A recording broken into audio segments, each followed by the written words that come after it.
இதனாலதான் நீங்க சிக்கன் சாப்பிடவே கூடாது. இன்ஜெக்ஷன் பண்ண ஆர்டிபிஷியல் முட்டைய அடகாத்து ஒரே மாசத்துல ரெடியான அந்த சிக்கனை பல இடங்கள்ல டிஸ்ட்ரிபியூட் பண்ணிடுவாங்க. அந்த கோழி இறைச்சி சாப்பிடறதுனால பல சைடு எஃபெக்ட்ஸ் வருது. இது ஒரு டிஃபரெண்டான பயமுறுத்துற அப்ரோச்சுங்க. மத்தவங்க எல்லாம் ஓப்பனா ரிக்வெஸ்ட் பண்றாங்க, இதை சாப்பிடாதீங்க இதை சாப்பிடாதீங்கன்னு. இல்லைன்னா எதனால ஒரு ஈஸிலி அவைலபிள் நல்ல சோர்ஸ் ஆஃப் புரோட்டீனை பத்தி இந்த மாதிரி நம்மள பயமுறுத்துவாங்க யோசிச்சு பாருங்க. அண்ட் எவ்ரிடே மிஸ்இன்ஃபர்மேஷன் பத்தி ஒரு டாக்டரோட ஆனஸ்ட் ஒப்பீனியன் உங்களுக்கு வேணும்னா ஒரு ஃபாலோ தட்டிருங்க. சோ உண்மை என்ன?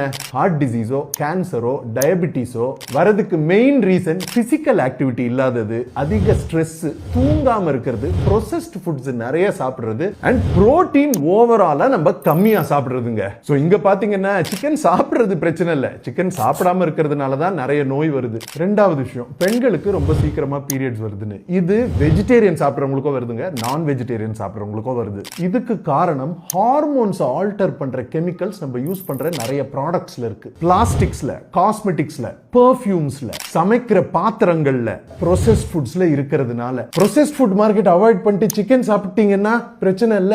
இதை தவிர பொல்யூஷனும் ஒபேசிட்டியும். மூணாவது பாயிண்ட், இன்ஃபர்மேஷன் நம்ம தரவங்க எல்லாருமே தப்பு பண்ணுவோம். நான் கூட சில விஷயங்கள் தப்பா சொல்லியிருக்கேன். ஆனா தெரிஞ்சுட்டு ரிப்பீட்டடா தப்பு பண்றவங்கள நாட் இன்ட்ரெஸ்டட் இன் சச் போஸ்ட்னு ஒரு ஆப்ஷன் வருதுங்க, அது போட்டுருங்க. நீங்க ஒரு நாளைக்கு எவ்வளவு கிராம் புரோட்டீன் சாப்பிடுறீங்கன்னு கீழே கமெண்ட்ஸ்ல போடுங்க.